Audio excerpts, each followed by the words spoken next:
Okay, we'll move on now. Talk basketball, but not the NBA games because they'll break now. Right? Trade and all that going on. But then the big one this morning is Magic Johnson. He has been named the president of basketball operations for LA Lakers. It's going to bring something new. Yeah, we'll find out. Time will tell. I mean, but that's the story. Magic Johnson, Hall of Famer, absolute legend for the Los Angeles Lakers. You know, in the 80s. Now he's the president of basketball operations now, and it is. I mean, it's a move. I won't say it's a desperate move. I think it's a move that had to be made because they have been atrocious. I mean, they haven't made the playoffs in God knows how long now. They were thinking, according to the Lakers governor Jenny Buss, she feels it's time to make have a shakeup. Exactly. The general manager Mitch Kupchak was fired as well. The too. Brother and a Jim brother were also fired. Yeah. So at the end of the day, I think it's there to bring in something really spectacular. That's why you're having Evan Johnson, just being in charge of operations, and now. Well, if you're looking at Lakers, I mean, last week they actually ranked second in Forbes list when it comes to most valuable NBA team at $3 billion. Exactly. But the results right now, I mean, the worst ever in the history. Incredible stuff, and Cecilia. I mean, second to the last in the Western Conference. They've got a record of 19-39. That's 19 victories and 39 losses. I mean, in a season, and they're on pace to not make the playoffs again. So you can understand this move, but it doesn't mean it's going to pay off. I mean, we've seen instances like this where Hall of Famers, all-time greats have been brought in to a franchise to effect the desired change, but it's never panned out well. Yeah, it doesn't work. Phil Jackson is in New York now. New York Knicks. Phil Jackson, Hall of Famer, greatest of all time when it comes to coaching, basketball, president, operations. They're still struggling. It's not working. So it's not automatic that this change will return the Lakers to the glory days. But they've had to make it, and we'll see how it pans out at the end of the day. I mean, because I don't know, Luke Walton, I think, is the right man to lead that team forward. The coach, they've got a young, core as well too. And Cecilia, you talked about the trades. You talked about the trades earlier. So they've traded one very important piece of that core. Williams. Yeah, Lou Williams, right? So I don't know how that's going to work, but we'll see. Time will tell. Time definitely will tell about that one. But LA Lakers wish them all the best as they try to actually resurrect. They're dead. I mean, it's really, the teams just look why you don't believe that LA Lakers. I mean, okay, when you look at the standing, you understand what I'm talking about. Playoffs this season, I think down there. They're too down. They're not dead. They're too down. They're just too down. You know what? We're going to talk cycling on the next segment. Tayo, may just give way for some cyclists to be in the studio. Yeah. But before that, we just enjoyed these highlights coming from the game between Mamelodi Sundowns and, of course, TP Mazembe, talking about the CAF Super Cup. It ended 1-0, and Mamelodi Sundowns are the champions of the CAF Super Cup. The first time they're actually winning it. Has handed the penalty. We'll get a better look in here on the slow-mo. Kekana, I thought he'd lost it there. And there was the challenge from around from Mpeko, who doesn't make any contact with the ball. So what do you think, Farouk, that penalty then? Well, clearly there wasn't contact. He went for the ball. Kekana falls over him. The referee thought there was contact, and he's given a penalty. Clearly difficult one, Mark. I think they were a little bit lucky that instant Sundowns to get that penalty. Well, it got away from Kekana, and it looked like another attack where they let the ball get past them. But Kekana has won the penalty. The Brazilian to win the Super Cup for the Brazilians.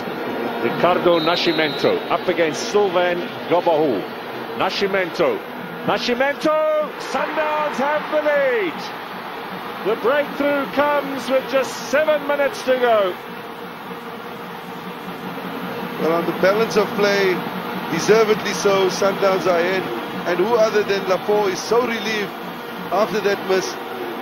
He obviously feels that hadn't they scored and had this game gone to penalties, you would have feel that he could have done better with that miss. However, it's 1-0 to Sundowns. Oh, Ricardo Nascimento with a horror error in the 10th minute when he let Malongo get behind him. He thought he caught him offside. Well, not long away now from lifting the African Super Cup. Ricardo Nascimento with a second penalty in a week for the Brazilians, and how important this one might be. Well, Pizzo there is overjoyed. This could be another piece of silverware in the Sundowns cabinet. So Mabunda and Vilakazi holding off from Peko. It looks like a dance more than a football match. What is that? Yeah. And it's Sundowns ball. Still in the corner. Look at, Peko comes in with a wild challenge. And Sundowns in no rush to take this. Sumaharu. Final whistle. The winners of the African Super Cup for 2017 are Mamelodi Sundowns. The penalty from Ricardo Nascimento settles it. And it's another African trophy for the club from Pretoria and another successful night for South African football. Yes, it is. There it is. African Super Cup winners for 2017. The 25th time that this tournament or this one-off match has been held in Mamelodi Sundowns. It was a beautiful one. Just that penalty, and that was enough for Mamelodi Sundowns to get their first CAF Super Cup. And defending champions, talking about TP Mazembe, had to go home empty-handed.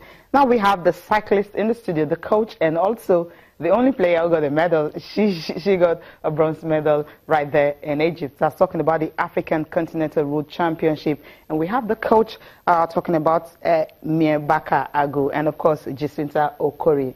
Good morning. Welcome to the program. Yeah, nice to be here. Thank you. Okay, Coach, let me start with you. What was the experience like going to Egypt? Well, it's not my first time. Okay. It was a great one, competing with the African finest. The experience is very big and it's motivating. This is the second time Nigeria is actually, going for a tournament like this. The first time and this time around, what's the difference? Okay, the difference is just that with what I see, African cycling is improving every day. We are almost at the world level, so there are much difference between that time and now. Okay, much difference. So what are the differences you notice, like improvements on the players or the welfare or what? Yeah, improvements of the players, like, before this time, we don't used to have African riders in Tour de France. That is the biggest cycling competition in the world. But now we have like 3 black African riders from Eritrea and Ethiopia that are riding in the Tour de France. So everything is changing every day. The time, the speed, the average speed of the road race itself is almost like the World Championship itself. Okay, that's a huge improvement in terms of organization of the competition and also having Africans, actually excelling when it comes to other cycling events in the world. Yes. Okay, Jacinta, let me come to you. When we got the news that you won the bronze medal, in the guest category, everyone actually loved it in the sense that, before that time, it wasn't a good one for most of the cyclists who went to Egypt. Tell me, what was the experience like? It was amazing. I mean, I feel at home because I've not been in that kind of competition before. This is my first time of going to that such competition. And my coach here, he tried as much as possible to get me everything that I want. And I so much like him, as a national coach, he tried. So, I saw. Okay, now, when you got the medal, I saw the picture with you and your coach, though, that, happy about the medal. What was going through your mind? It was a bronze medal, but then it's huge. Yeah, what was going through my mind is that I've made Nigeria proud. I've tried because it was not easy of that kind of huge competition. I mean, everything, that was my first outing out of the country. Okay. And because I'm a junior athlete, it wasn't easy for me at all. But thank God that he was there to encourage me in all those things. So that encouragement actually propelled you to go ahead and get the bronze medal that you won. Yes. Okay, we'll just take a look at some of the results coming from the cycling competition. Overall, how Nigerian team fared, especially after the last championship on Sunday. Talking about the elite women, the 96.6 kilometers road race. You have I think cyclists from other countries were actually the ones who dominated the first, second, third, fourth, and fifth. Now, this is where Nigeria ended up. That you have a Krika Sobrakba of Nigeria, then Odiase Glory, and Rita Ifekem were the Nigerians who made the list 11th, 15th, and 19th, respectively. Mauritius seems to be dominating the race because if you check the men's and also the women's, apart from the team's events and all that, Mauritius' name keep appearing. And take a look at another one, Smith William, also from Mauritius, winning the one for the elite men road race. That's the 163 kilometers. Then Nigeria, down, you have Innocent Ima and of course Priye John, 30th and 40th respectively. These countries who came first, second, third, up to fifth, Eritrea, Ethiopia, Morocco, Mauritius, and even South Africa, talking about the women's team. What are they doing differently? Because I understand we went there at least to compete and gain experience. But outside that, sometimes you want to be at the medal zone. Okay, good question. The thing is, with all what we have seen, sports is all about interest. Okay. Once you are interested in a sport, you go far. Like Nigeria, I can say that we are interested in football. That is why we are doing well in football. Okay. Those countries, as I'm talking to you, Eritrea is the best cycling nation in Africa for now. And I'm telling you that Eritrea, their national sports is cycling.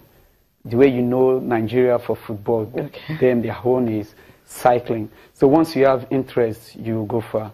And again, South Africa, they always want to behave like the Australians or the US and all the rest. So they are very good in sports, and all the East African countries, they believe that because of their performance in marathon and all the rest, they believe that they can do well in cycling. So they have started putting their focus into cycling.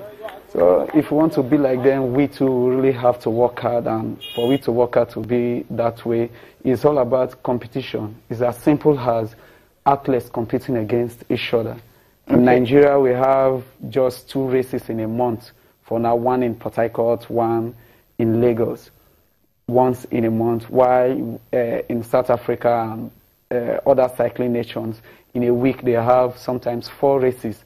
So you cannot compete with them. The more you compete, the more you improve, and the more you have focus in it and all the rest. And with competitions, cycling moves with, there is a business part in cycling also, where you have to buy your bikes, you have to buy your wares and all the rest. So by the time they bring more competitions, people will begin to be serious. And one of the most important things in sport is nutrition. And this nutrition part of sports is very high in cycling. You have to be well fed, you have to eat the right food, not eating normal gari and all the rest. You have to be eating well, like all the vitamins must be complete and all the rest. So by the time we begin to do a lot of races, everywhere we begin to grow. You see doctors, scientists coming into the game here in Nigeria. Also, because cycling is all about science. They do research every day. Even the bikes to ride, they have different research they do. They build new bikes, investing more. Then even the food, nutrition, and all the rest. So by the time we begin to have races, and you know, by the time athletes will begin to win prize money in races, they will have money also to buy good bikes, to take care of their nutrition. I would like to break it down. Let's say if you put a race and a athlete, if you do race 3 times in a week, and an athlete was able to win at least 50,000 naira in a race, in cycling we normally do first 10.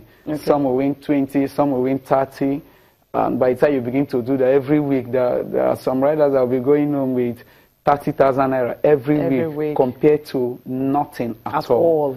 So by the time you begin to have those money, you can be able to buy the equipment and all that, nutrition equipment you need. All right, we'll grow. Okay, we'll go for a break now. When we come back, they're still in the studio. Stay with us.